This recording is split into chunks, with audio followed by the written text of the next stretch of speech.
The air in courtroom 4B was a stagnant mix of old paper, cheap floor polish, and stale fear. It was a place designed to diminish, to make ordinary people feel small beneath the weight of polished mahogany and the stern gaze of long-dead judges whose portraits lined the walls. An incessant, low hum from the ancient HVAC system served as the room's dreary heartbeat. In the third row of the gallery, Elara Vance sat perfectly still. To the casual observer, the harried public defender, the bored bailiff, the anxious families, she was just another law student, perhaps a paralegal. Her suit was a simple, dark gray, impeccably clean, but showing the subtle sheen of age at the elbows and cuffs. It was the kind of suit you bought for your first and only interview, hoping it would last.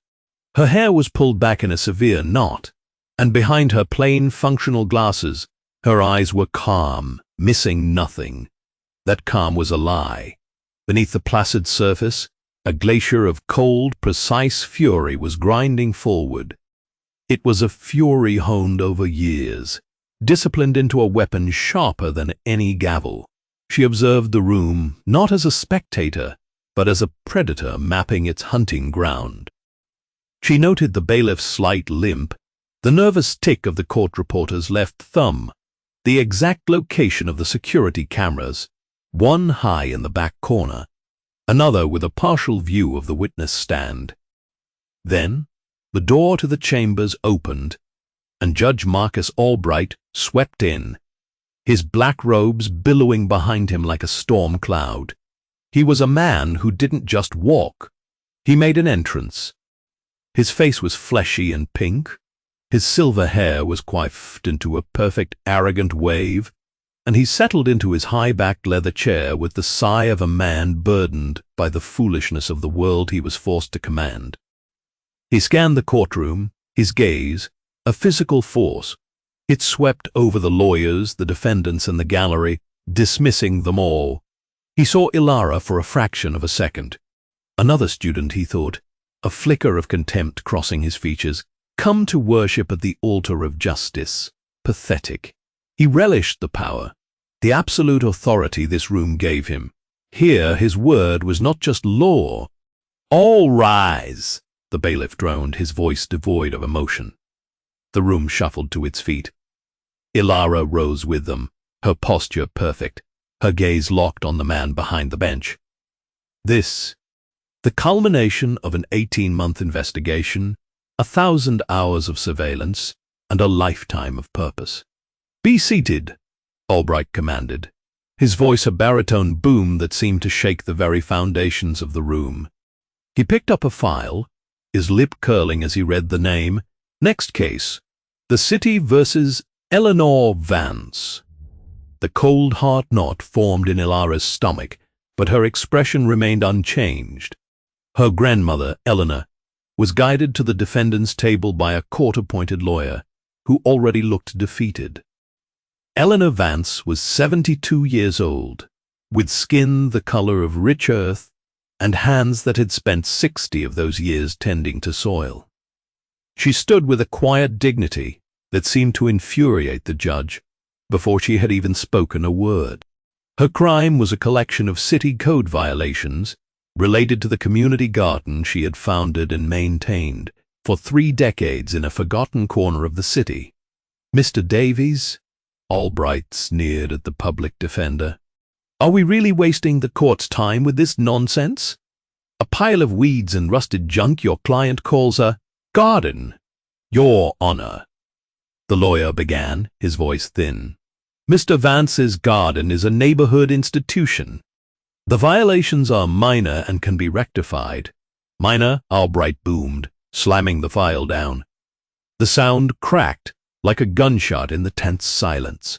"Unlicensed structure, improper composting, unregulated distribution of produce. This isn't a garden. It's a public health hazard run by some old woman who thinks the rules don't apply to her." From his throne, Marcus Albright saw not a woman who fed hungry families, but a blight on his meticulously ordered city. He saw a nuisance, a loose thread in the fabric of his authority. He'd received a generous campaign donation from a developer who wanted that specific parcel of land for a luxury condo complex. Erasing it, and the old woman who tended it, was a simple, profitable transaction. It was business. Eleanor Vance stepped forward, her hands clasped calmly in front of her. "Your Honor, if I may," she said, her voice soft but clear. "The shed is for tools to help the children learn. The compost is how we feed the soil. The food is for anyone who is hungry. It is not a business." Albright leaned forward, his eyes narrowing into venomous slits. "You will address this court through your counsel, madam. You do not speak unless spoken to." His tone was laced with a condescending venom that was sickeningly familiar to Elara. The way he said madam dripped with racial and class-based prejudice. "But, Your Honor," Eleanor persisted gently, "the city ordinance you're citing was designed for commercial farms, not a half-acre plot that feeds the homeless." This was the moment of escalation. Albright's face flushed a deep, mottled crimson. The sheer audacity of this woman, this thug in a floral dress, questioning his interpretation of the law in his own courtroom. "Are you a lawyer, Mr. Vance?" he barked, his voice echoing off the high ceilings. "No, sir. I am a gardener." "Then I suggest you stick to digging in the dirt and leave the law to me," he roared. He turned his glare on the public defender. "Mr. Davies, is your client always this insolent, or is this a special performance for my benefit?" Elara's fingers tightened slightly on the leather strap of her briefcase.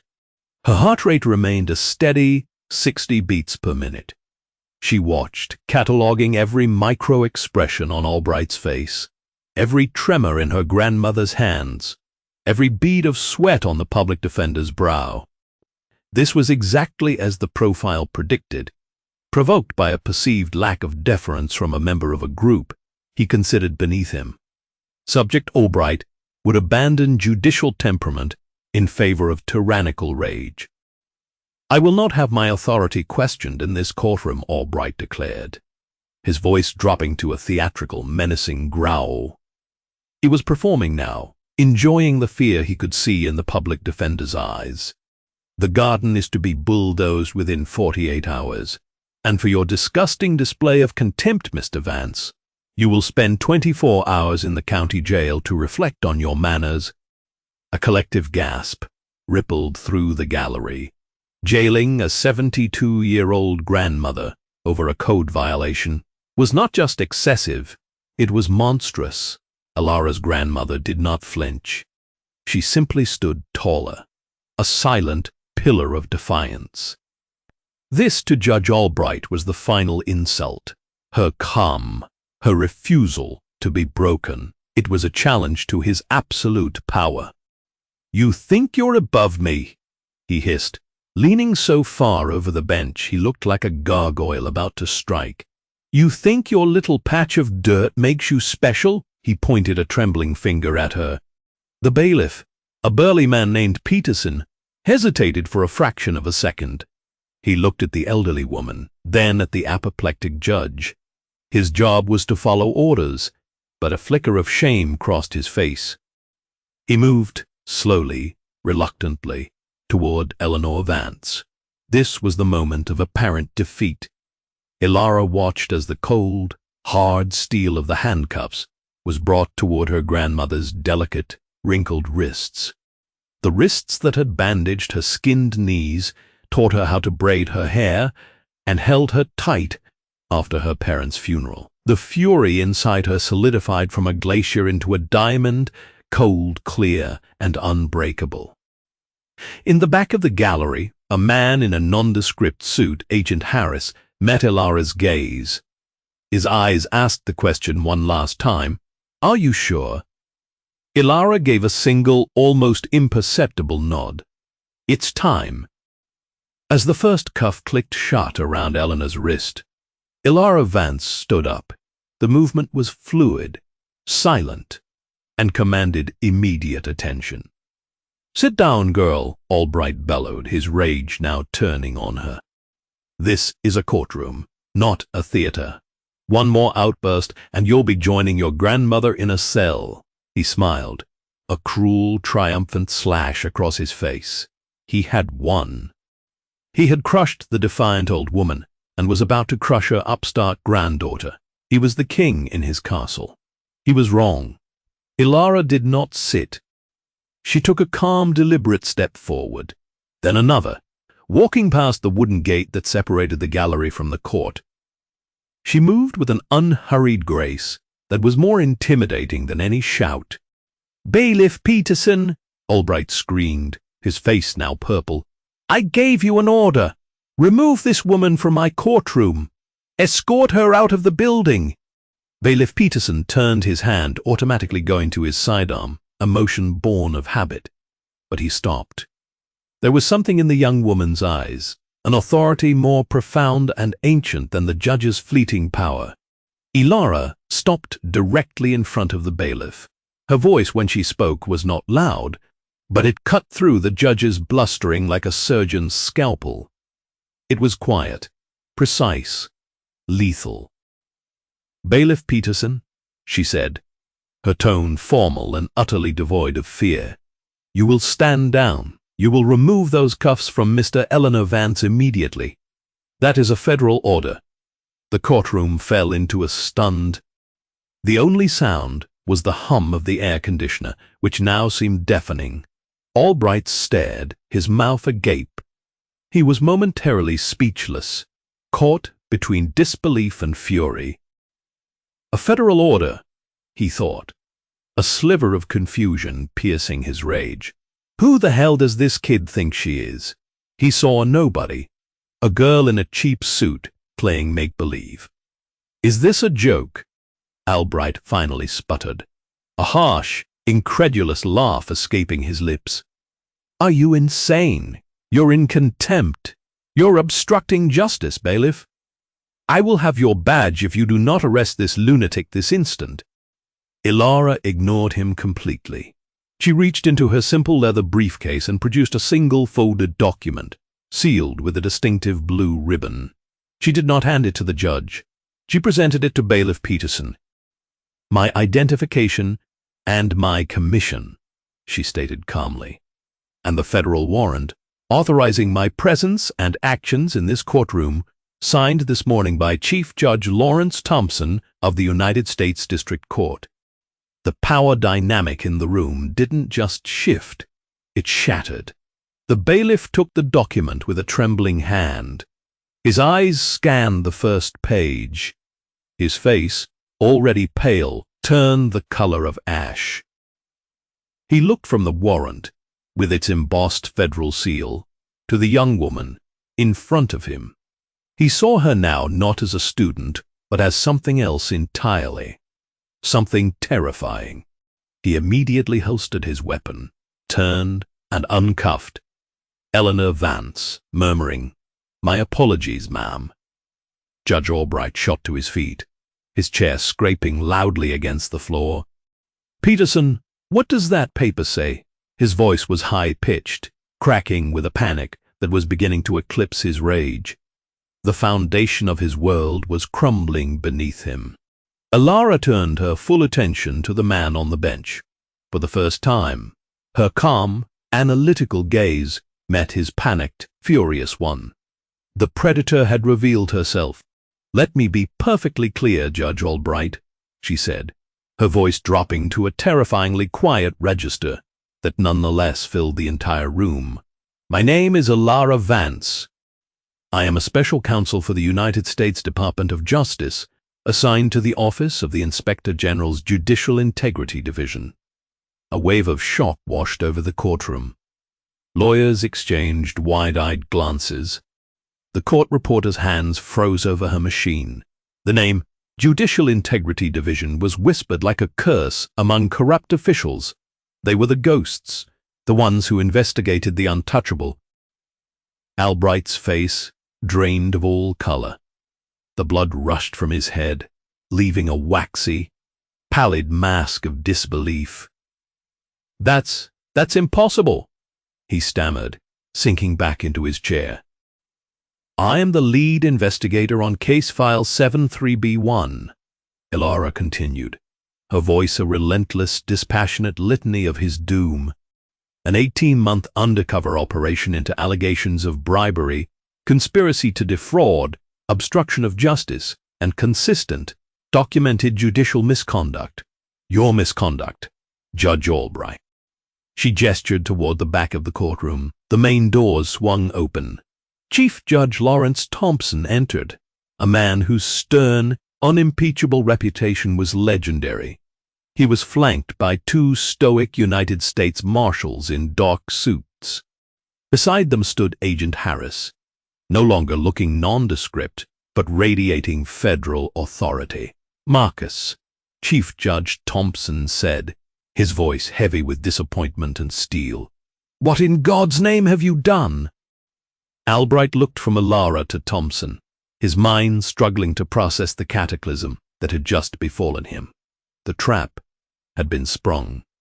He was the one caught in it. His sanctum, his throne room, had become his execution chamber. "Lawrence, there's been a mistake," Albright pleaded, his voice a pathetic whine. "This girl, this woman, she's lying. It's a setup." "There is no mistake," Ilara stated, her tone final. She turned to address Chief Judge Thompson, but her words were for the entire room, for the record. "Pursuant to the authority vested in me, I am now presenting the initial findings of our investigation." She placed her briefcase on the prosecutor's table and opened it. It was not filled with books or papers, but with meticulously organized evidence, drives, and files. For the past year and a half, Judge Albright has been engaged in a criminal conspiracy with developers at Sterling Corp. He has accepted over $2 million in bribes, funneled through a shell corporation registered in his wife's maiden name.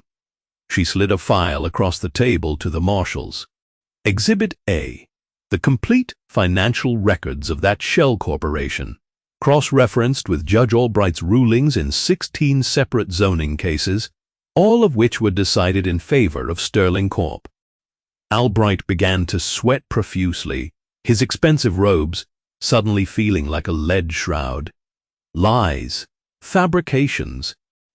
We have testimony from Sterling Corp's former CFO, who has agreed to cooperate in exchange for a plea deal, Ilara continued, her voice a hammer striking nail after nail into his coffin. "We have records of your encrypted communications. We have geolocated data, placing you at undocumented meetings with Sterling's CEO." She paused, letting the weight of her words settle. Then she delivered the next blow. "But your corruption goes beyond simple greed. It is matched only by your prejudice." She gestured to the court reporter. "I would like to enter into the record the official audio from this courtroom's own recording system for the past 6 months. Our technical team secured it this morning." Agent Harris. Agent Harris nodded and produced a small digital device. He connected it to the courtroom's audio system. Ilara's voice filled the room, calm and clinical. Playing audio file dated the 12th of March. Case of the People versus Jamal Peters. Albright's voice, thick with contempt, suddenly boomed from the speakers. "Another thug from that side of town. What do you expect?" Ilara switched the audio. The 2nd of April. Hearing from Maria Flores. Albright's voice again, dripping with disdain. "She can barely speak English. How can she possibly be a credible witness?" One by one, she played the clips. A dozen instances of blatant, unapologetic racism, classism, and prejudice, all captured by the very system he thought he controlled. The lawyers who had practiced before him, who had suspected, but said nothing, now looked at him with open contempt. And finally, Ilara said, her voice dropping once more, "The incident today." She looked directly at Albright, whose face had crumpled into a mask of pure terror. "You were goaded We profiled you, Judge. We knew your hubris was your fatal flaw. We knew you couldn't resist the urge to abuse your power when faced with a person you deemed insignificant. My grandmother's garden was the bait, her dignity was the hook, and your monstrous ego swallowed it whole. She turned to her grandmother, who was now standing beside her, her expression a mixture of shock, pride, and profound love. Ilara gave her hand a gentle squeeze. Chief Judge Thompson stepped forward, his face a grim mask of judgment. Marcus Albright, by the authority of the Judicial Council of this state and the federal warrant presented by Special Counsel Vance, you are hereby suspended from the bench, effective immediately. He nodded to the marshals. The two marshals moved with swift, practiced efficiency. They walked behind the bench, a space no one but the judge was ever meant to occupy. Albright scrambled backward, stumbling over his own chair. "No! You can't do this to me!" he shrieked, his voice breaking into a pathetic sob. "I am the law in this room. I am a judge." "Not anymore," one of the marshals said flatly.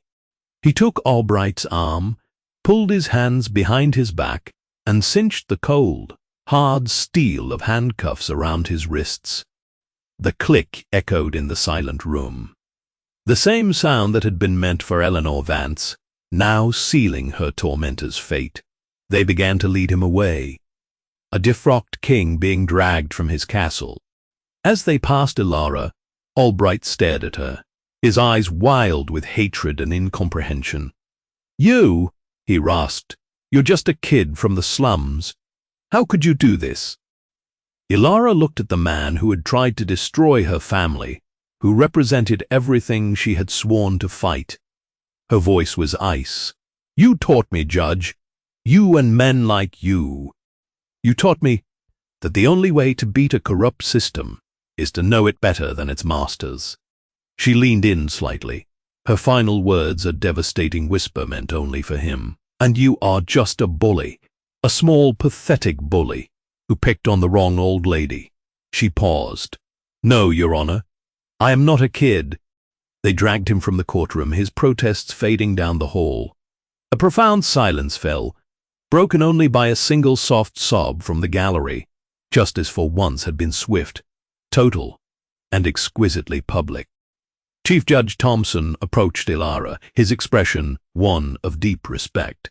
"Special Counsel Vance," he said, his voice resonating with authority, "on behalf of the entire judiciary, I thank you. You have done this city, and the cause of justice, a great service." "I was simply doing my job, Chief Judge," Ilara replied formally. She then turned and embraced her grandmother, burying her face in her shoulder for a brief moment. The glacier of fury finally melted, replaced by the warm, quiet relief of victory. The aftermath was a media firestorm.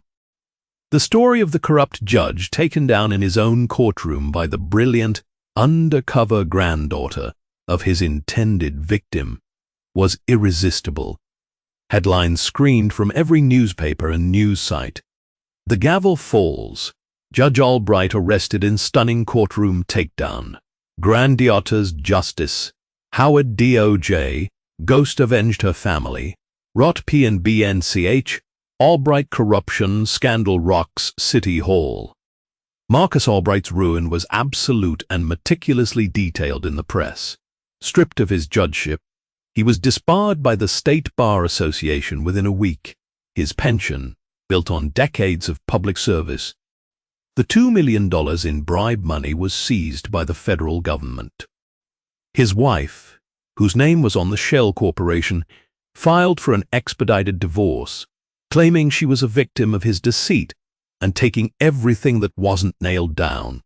His powerful friends at Sterling Corp and in the political establishment abandoned him instantly, issuing statements condemning his shocking and unacceptable behavior. He was charged with 27 federal counts of bribery, conspiracy, and obstruction. Unable to afford a top-tier legal team, he was forced to rely on a court-appointed attorney. the very kind of lawyer he had held in such open contempt for his entire career. The irony was brutal. At his trial, the evidence presented by special counsel Ilara Vance was so overwhelming, so airtight, that the jury returned a guilty verdict on all counts in under 3 hours. The footage of him ordering a bailiff to cuff a 72-year-old grandmother for contempt was played on a loop on national news, cementing his image as a villain of almost cartoonish proportions. He was sentenced to 20 years in a federal penitentiary. The man who once held the power of freedom and ruin in his hands would now spend the rest of his life in a concrete cell, stripped of his name, his title, and his dignity. He became inmate #73406B. The system he had so arrogantly manipulated had, in the end, consumed him completely. The ripples of his downfall, all of his rulings from the past 5 years, were subjected to an automatic judicial review. Dozens of convictions were overturned. The corrupt zoning laws he had exploited were repealed. The Sterling Corp condo project was scrapped, and the CEO was indicted. The parcel of land that held Eleanor Vance's garden was rezoned and formally deeded to a community trust, protected in perpetuity as the Eleanor Vance Community Gardens. It became a symbol of the city's renewal. 6 months later, Ilara Vance stood in her office in Washington, D.C. It was a corner office with a sweeping panoramic view of the Capitol building. The simple gray suit was gone, replaced by the sharp, tailored lines befitting her position. The scales of justice sat on her desk not as a decoration, but as a reminder. Her phone buzzed. "Just thought you'd want to know," he said, his voice warm. "The final appeal for Albright was denied this morning. It's officially over." "It's never over, Harris," Ilara replied, her voice soft. "There's always another Albright." But there's another you too," he said. "Your grandmother asked me to tell you the first tomato harvest was incredible this year. She's donating it to the shelter in your name." A rare, genuine smile touched Ilara's lips. "Tell her I'll be down for a visit next weekend." She looked out the window at the gleaming dome of the Capitol, the seat of the law she had sworn to protect. He forgot the most important thing, she thought to herself. He forgot that the law is supposed to be a shield for the powerless, not a sword for the powerful. He thought the robes made him a king, she murmured, more to herself than to Harris. "What was that, counsel?" "Nothing," she said, her voice turning back to business. "Just a reminder. The robes don't make you a king. They make you a servant." She hung up the phone, her brief moment of reflection over. On her desk lay a new file, thick with allegations about a senator from the Midwest. She opened it, her eyes already scanning the first page, her mind already mapping out the hunt. The work continued. What an incredible and satisfying story. Special Counsel Ilara Vance was an absolute force of nature.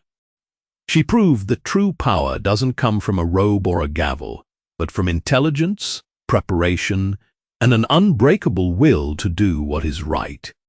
Judge Albright thought he was untouchable, a king in his own courtroom, but karma, in the form of a quiet, underestimated granddaughter, came for him and brought his entire corrupt world crashing down. He learned the hard way that nobody is above the law. If you loved watching this arrogant bully get the public takedown he so richly deserved, please smash that like button right now. Your support is what allows us to bring you these stories of justice and revenge, and it really helps the channel out more than you know. And why keep all this satisfying karma to yourself? Share this video with anyone who loves a story where the villain gets exactly what's coming to them. We all have that friend who needs to see an abuser of power get put in their place. Most importantly, if you want your daily dose of drama and sweet, sweet revenge, don't forget to subscribe and hit that notification bell. That way, You'll never miss out when we upload a new story of an underdog turning the tables on their oppressors. Now, I have a question for all of you. Let me know in the comments below, what would you have done if you were in Ilara's shoes? Would you have had the patience to build such an airtight case? Or would you have wanted to expose him sooner? I can't wait to read your answers. Thanks for watching. See you in the next video.